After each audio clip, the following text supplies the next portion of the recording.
রাশেদুল করিম ঠিক ৬টায় এসেছেন। মনে হচ্ছে বাইরে অপেক্ষা করছিলেন। ঠিক ৬টা বাজার পর কলিং বেলে হাত রেখেছেন। মিসির আলি দরজা খুলে বললেন, আসুন। রাশেদুল করিমের জন্য সামান্য বিস্ময় অপেক্ষা করছিল। তার জন্য টেবিলে দুধ ছাড়া চা। মিসির আলি বললেন, আপনি কাটায় কাটায় ৬টায় আসবেন বলে ধারণা করেই চা বানিয়ে রেখেছি। লিকার করা হয়ে গেছে বলে আমার ধারণা। খেয়ে দেখুন তো। রাশেদুল করিম চায়ের কাপে চুমুক দিয়ে বললেন, ধন্যবাদ। মিসির আলি নিজের কাপ হাতে নিতে নিতে বললেন, আপনাকে একটা কথা শুরুতেই বলে নেওয়া দরকার। আমি মাঝে মাঝে নিজের শখের কারণে সমস্যা নিয়ে চিন্তা করি। তার জন্য কখনো অর্থ গ্রহণ করি না। আমি যা করি তা আমার পেশা না, নেশা বলতে পারেন। আপনার ডলার আমি নিতে পারছি না। তাছাড়া অধিকাংশ সময়ই আমি সমস্যার কোনো সমাধানে পৌঁছাতে পারি না। আমার কাছে ৫০০ পৃষ্ঠার একটা নোট বই আছে। ওই নোট বই ভর্তি এমন সব সমস্যা যার সমাধান আমি বের করতে পারিনি। আপনি কি আমার সমস্যার কিছু করেছেন? সমস্যার পুরো সমাধান বের করতে পারিনি। আংশিক সমাধান আমার কাছে আছে। আমি মোটামুটিভাবে একটা হাইপোথিসিস দাঁড় করিয়েছি। সেই সম্পর্কে আপনাকে আমি বলবো। আপনি নিজে ঠিক করবেন আমার হাইপোথিসিসে কি কি ত্রুটি আছে। তখন আমরা দুজন মিলে ত্রুটিগুলি ঠিক করব। শুনি আপনার হাইপোথিসিস। আপনার স্ত্রী বলেছেন, ঘুমোবার পর আপনি মৃত মানুষের মতো হয়ে যান। আপনার হাত পা নড়ে না, পাথরের মূর্তির মতো বিছানায় পড়ে থাকেন, তাই না? হ্যাঁ, তাই। স্লিপ অ্যানালিস্টরা আপনাকে পরীক্ষা করে বলেছেন, আপনার ঘুম সাধারণ মানুষের মতোই। ঘুমের মধ্যে আপনি স্বাভাবিকভাবেই নড়াচড়া করেন। জি, কয়েকবারই পরীক্ষা করা হয়েছে। আমি আমার হাইপোথিসিসে দুজনের বক্তব্যই সত্য ধরে নিচ্ছি। সেটা কিভাবে সম্ভব? একটা মাত্র উপায় সম্ভব। আপনি যখন বিছানায় শুয়েছিলেন তখন ঘুমোচ্ছিলেন না, জেগেছিলেন। রাশেদুল করিম বিস্মিত হয়ে বললেন, কি বলছেন আপনি? মিসির আলি বললেন, আমি গতকালও লক্ষ্য করেছি, আজও লক্ষ্য করছি। আপনার বসে থাকার মধ্যে এক ধরনের কাঠিন্য আছে। আপনি আরাম করে বসে নেই, শির দ্বারা সোজা করে বসে আছেন। আপনার দুটা হাত হাঁটুর উপর রাখা।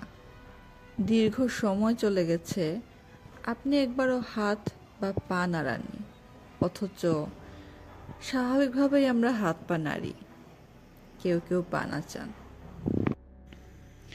রাশেদুল করিম চুপ করে রইলেন। মিসির আলি বলল, ওই রাতে আপনি বিছানায় শুয়েছেন, মূর্তির মতো শুয়েছেন, চোখ বন্ধ করে ভাবছেন আপনার অঙ্কের সমস্যা নিয়ে। গভীরভাবে ভাবছেন।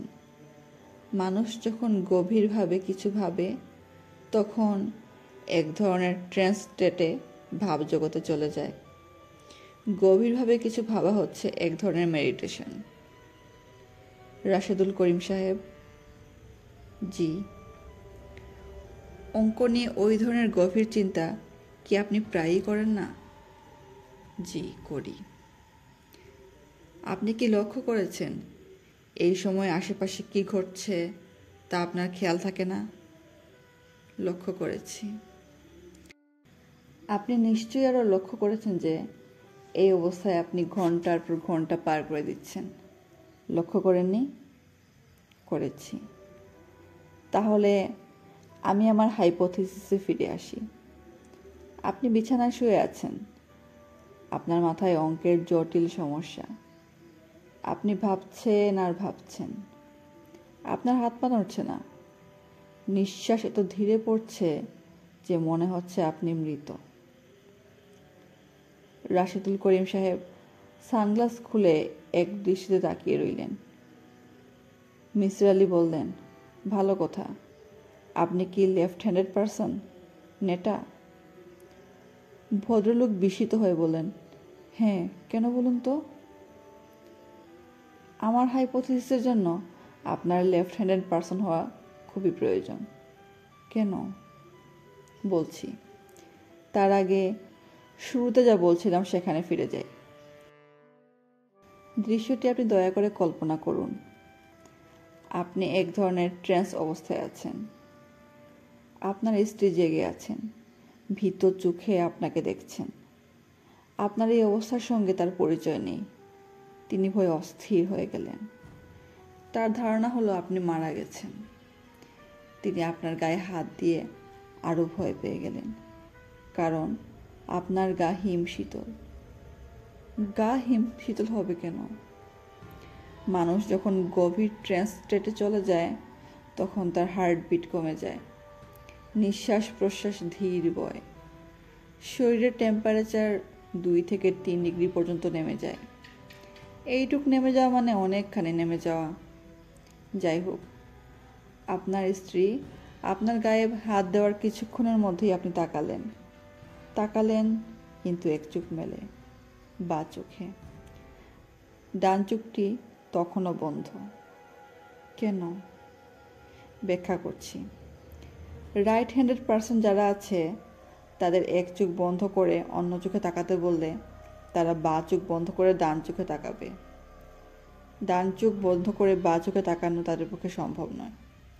এটা সম্ভব শুধু যারা নেটা তাদের জন্যই। আপনি লেফট হ্যান্ডেড পারসন। আপনি এক ধরনের গভীর ট্রান্স স্টেটে আছেন। আপনার স্ত্রী আপনার গায়ে হাত রেখেছেন। আপনি কি হচ্ছে জানতে চাচ্ছেন, চোখ মেলছেন। দুটি চোখ মেলতে চাচ্ছেন না। গভীর আলস্যে একটা চোখ কোনো মতে মেললেন। অবশ্যই সেই চোখ হবে বা চোখ। আমার যুক্তি কি গ্রহণযোগ্য মনে হচ্ছে? রাশেদুল করিম হ্যাঁ না কিছু বললেন না। মিসির আলি বললেন, আপনার স্ত্রী আরও ভয় পেলেন। সেই ভয় তার রক্তে মিশে গেল। কারণ শুধুমাত্র একবার এই ব্যাপার ঘটেনি, অনেকবার ঘটেছে। আপনার কথা থেকেই আমি জেনেছি সেই সময় অঙ্কের একটি জটিল সমাধান নিয়ে আপনি ব্যস্ত। আপনার সমগ্র চিন্তা চেতনায় রয়েছে অঙ্কের সমাধান, নতুন কোনো থিওরি নয় কি? হ্যাঁ। এখন আমি আমার হাইপোথিসিসের সবচেয়ে জটিল অংশে আসছি। আমার হাইপোথিসিস বলে আপনার স্ত্রী আপনার চোখ গেলে দেননি। তার পক্ষে এটা করা সম্ভব নয়। তিনি আপনার চোখের প্রেমে পড়েছিলেন। একজন শিল্পী মানুষ কখনো সুন্দর কোনো সৃষ্টি নষ্ট করতে পারেন না। তবুও যদি ধরে নেই তার মাথায় হঠাৎ রক্ত উঠে গিয়েছিল এবং তিনি ভয়াবহ কাণ্ড করেছেন, তাহলে তাকে এটা করতে হবে ঝোঁকের মাথায়, আচমকা। আপনার চোখ গেলা দেওয়া হয়েছে পেন্সিলে, যে পেন্সিলটি আপনার মাথার বালিশের নিচে রাখা। যিনি ঝোঁকের মাথায় একটা কাজ করবেন তিনি এত যন্ত্রণা করে বালিশের নিচ থেকে পেন্সিল নেবেন না। হয়তোবা তিনি জানতেনও না বালিশের নিচে পেন্সিল ও নোটবই নিয়ে আপনি ঘুমান। রাশেদুল করিম বললেন, কাজটি তাহলে কে করেছে? সেই প্রসঙ্গে আসছি। আপনি কি আর এক কাপ চা খাবেন? বানিয়ে দেব? না। অ্যাক্সিডেন্ট কীভাবে ঘটলো তা বলার আগে আপনার স্ত্রীর লেখা ডায়েরির প্রতি আপনার দৃষ্টি আকর্ষণ করছি। এক জায়গায় তিনি লিখেছেন আপনার বা চোখ দিয়ে পানি পড়ত। কথাটা কি সত্যি? হ্যাঁ, সত্যি। কেন পানি পড়ত? এক চোখ কেন কাঁদত? আপনার কি ধারণা? রাশেদুল করিম বললেন, আমার কোনো ধারণা নেই। আপনার ধারণাটা বলুন। আমি অবশ্যই ডাক্তারের সঙ্গে কথা বলেছিলাম। ডাক্তার বলেছেন এটা তেমন গুরুত্বপূর্ণ কিছু না। যে গ্ল্যান্ড চোখের জল নিয়ন্ত্রণ করে সেই গ্ল্যান্ড বা চোখে বেশি কর্মক্ষম ছিল। মিসির আলি বললেন, এটা একটা মজার ব্যাপার। হঠাৎ কেন বাঁ চোখের গ্ল্যান্ড কর্মক্ষম হয়ে পড়ল? আপনি মনে মনে এই চোখকে আপনার সব রকম অশান্তির মূল বলে চিহ্নিত করার জন্য কি এটা হলো? আমি ডাক্তার নই, শরীরবিদ্যা জানি না, তবে আমি দুজন বড় ডাক্তারের সঙ্গে কথা বলেছি। তারা বলেছেন এটা হতে পারে, মোটেই অস্বাভাবিক নয়। গ্ল্যান্ড নিয়ন্ত্রণ করে মস্তিষ্ক, একটা চোখকে অপছন্দও করছে মস্তিষ্ক। তাতে কি প্রমাণ হচ্ছে? মিসির আলি কিছুক্ষণ চুপচাপ থেকে বললেন, তাতে একটা জিনিসই প্রমাণিত হচ্ছে, আপনার বাঁ চোখ আপনি নিজেই নষ্ট করেছেন। অনেকক্ষণ চুপচাপ থেকে রাশেদুল করিম ভাঙা গলায় বললেন, কি বলছেন আপনি? কনসাস অবস্থায় আপনি এই ভয়ঙ্কর কাজ করেননি, করেছেন সাবকনসাস অবস্থায়। কেন করেছেন তাও বলি। আপনি আপনার স্ত্রীকে অসম্ভব ভালোবাসেন, সেই স্ত্রী আপনার কাছ থেকে দূরে সরে যাচ্ছে। কেন দূরে সরে যাচ্ছেন? কারণ তিনি ভয় পাচ্ছেন আপনার বাঁ চোখকে। আপনি আপনার স্ত্রীকে হারাচ্ছেন বাঁ চোখের জন্য। আপনার ভেতর রাগ অভিমান জমতে শুরু করেছে। সেই রাগ আপনার নিজের একটি প্রত্যঙ্গের উপর, চোখের উপর। এই রাগের সঙ্গে যুক্ত হয়েছে প্রচণ্ড হতাশা। আপনি যে বিষয় নিয়ে গবেষণা করছেন, সেই গবেষণা অন্য একজন করে ফেলেছেন। জানালে তা প্রকাশিত হয়ে গেছে। আপনার চোখ সমস্যা তৈরি না করলে এমনটা ঘটত না। নিজেই গবেষণাটা শেষ করতে পারতেন। সব কিছুর জন্য দায়ী হলো চোখ। মিস্টার আলী আরেকটা সিগারেট ধরাতে ধরাতে বললেন, আমার এই হাইপোথিসিসের পেছনে আরেকটা শক্ত যুক্তি আছে। যুক্তিটি বলেই আমি কথা শেষ করব। বলুন। আপনার স্ত্রী পুরোপুরি মস্তিষ্ক বিকৃত হবার পর যে কথাটা বলতেন তা হলো, এই লোকটা পিশাচ, আমার কাছে প্রমাণ আছে। কেউ আমার কথা বিশ্বাস করবে না, কিন্তু প্রমাণ আছে। তিনি এই কথা বলতেন কারণ পেন্সিল দিয়ে নিজের চোখ নিজের গেলে দেওয়ার দৃশ্য তিনি দেখেছেন। আমার হাইপোথিসিস আমি আপনাকে বললাম, এর বেশি আমার কিছু বলার নেই। রাশেদুল করিম দীর্ঘ সময় চুপ করে রইলেন। মিসির আলি আরেকবার বললেন, ভাই চা করব, চা খাবেন? তিনি এই প্রশ্নেরও জবাব দিলেন না। উঠে দাঁড়ালেন, চোখে সানগ্লাস পরলেন, শুকনো গলায় বললেন, যাই। মিসির আলি বললেন, মনে হচ্ছে আমি আপনাকে আহত করেছি, কষ্ট দিয়েছি। আপনি কিছু মনে করবেন না, নিজের উপরেও রাগ করবেন না। আপনি যা করেছেন প্রচণ্ড ভালোবাসা থেকেই করেছেন।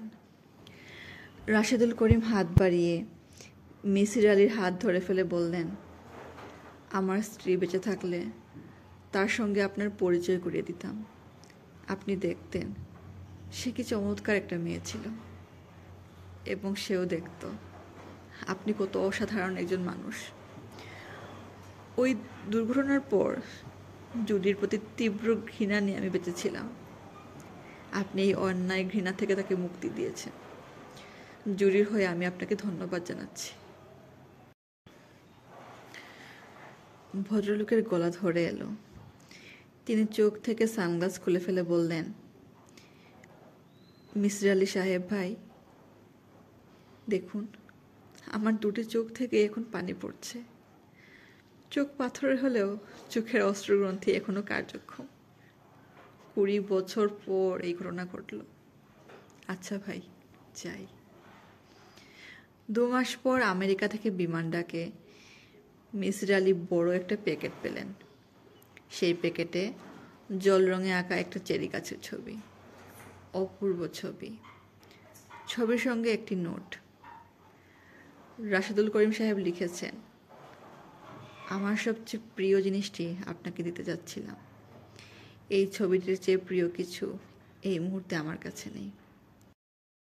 কোনোদিন হবে বলেও মনে হয় না।